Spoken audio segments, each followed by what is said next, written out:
నమస్తే అండి, welcome to my channel Krishna's kitchen. ఈరోజు వీడియో వచ్చేసి మంచి టేస్టీ చట్నీ అండి. ఇడ్లీలలోకి సూపర్గా ఉంటుంది, చాలా చాలా బాగుంటుంది. మంచి ఫేమస్ ఉన్న చట్నీ అండి, లింగయ్య గారి చట్నీ. చాలా బాగుంటుంది, ఇడ్లీలలోకి అయితే సూపర్ కాంబినేషన్ అండి. ఇలా ఇడ్లీలలో వేసుకొని అలా తిన్నామంటే నోట్లో వేసుకుంటే ఇడ్లీ వెన్నలా కరిగిపోతుందండి. టేస్టీగా అంత బాగుంటుంది చట్నీ. ఈరోజు మనం ఈ చట్నీ ఎలా తయారు చేసుకోవాలో వీడియోలోకి వెళ్ళి చూసేద్దామండి. చాలా సింపుల్ అండ్ ఈజీగా చేసుకోవచ్చు అనమాట. ఇప్పుడు దానికోసం నేను కొంచెం చింతపండు తీసుకొని వేడి నీళ్ళల్లో నానబెట్టుకోవాలండి ఒక 10 నిమిషాలు.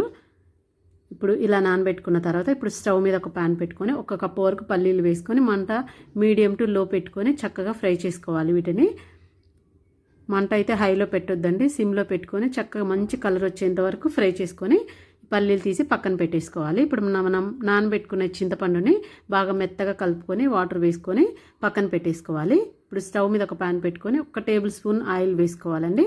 ఇలా ఆయిల్ వేడెక్కిన తర్వాత ఒక 10 వెల్లుల్లి రెబ్బలు పొట్టు తీసేసుకొని వేసుకొని ఒక 2 నిమిషాల పాటు వీటిని చక్కగా ఫ్రై చేసుకోవాలి.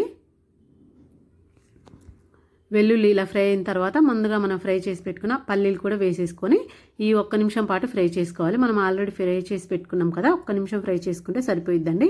ఇలా ఫ్రై చేసుకున్న తర్వాత ఇందులో 1 టేబుల్ స్పూన్ కారం వేసుకోండి.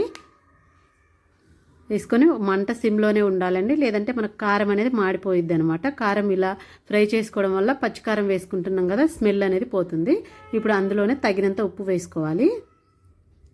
వేసుకొని ఒకసారి బాగా కలుపుకొని ఇప్పుడు మనం పిసికి పెట్టుకున్న చింతపండు రసం వేసుకోవాలండి.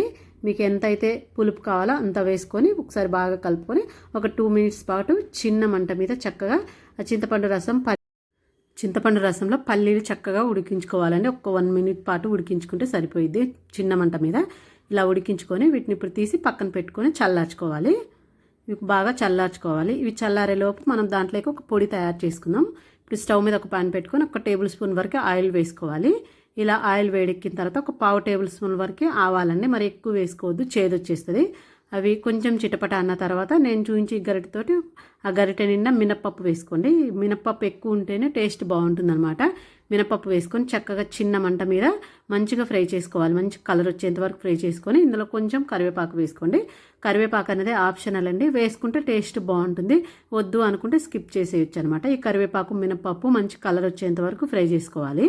ఇలా ఫ్రై చేసేసుకొని ఇప్పుడు దీన్ని కూడా పక్కన పెట్టుకొని చల్లార్చుకోవాలి.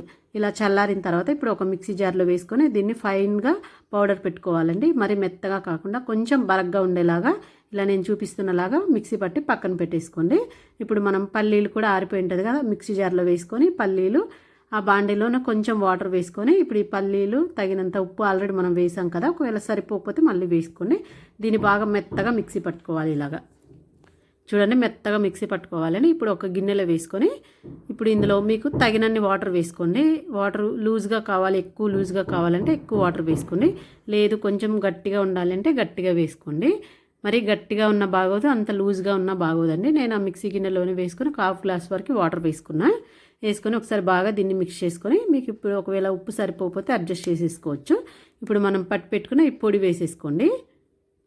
మొత్తం వేసుకున్న బాగుంటుంది, లేదంటే మాకు అంత పొడి వద్దు అనుకునే వాళ్ళు ఒక 1/2 వేసుకోవచ్చండి. ఇలా వేసుకొని ఒకసారి బాగా మొత్తం మిక్స్ చేసుకోవాలి. అంతేనండి, ఇంకా దీనికి ఎటువంటి తాలింపు ఏం అక్కర్లేదు. ఆ పొడి వేయడం వల్ల ఈ పచ్చడికి అనేది టేస్ట్ చాలా బాగుంటుంది. చేసుకోవడం కూడా సింపుల్ కదండి, చూసారు కదా, చాలా సింపుల్గా ఈజీగా చేసుకోవచ్చు, చాలా బాగుంటుంది. ఇడ్లీలలోకి సూపర్ కాంబినేషన్ ఉంది ఇది.